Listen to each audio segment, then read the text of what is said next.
bitbit na joke ngayon? Joke! Joke! Ay, joke, joke. Ay, joke lang. Tatawa po ba kayo? Alam mo ba, ano ba blood type ng mga Taiwanese? Ano? Type A.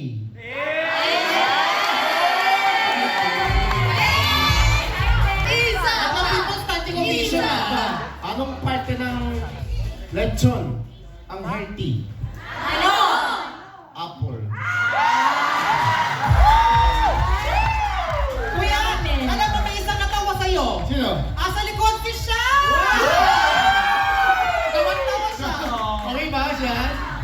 Grabe, nandito din si Sean. Joke lang siya. Dapat may joke din si Sean. Sean! Hi, Sean! Oh, pero guys, what's up with the people? Hello po! Kuyo. Alam niyo yun. Ayan. Kasi tsaka marami mga OFW natin sa Korea, mga more than 80,000 people nanonood lagi dito.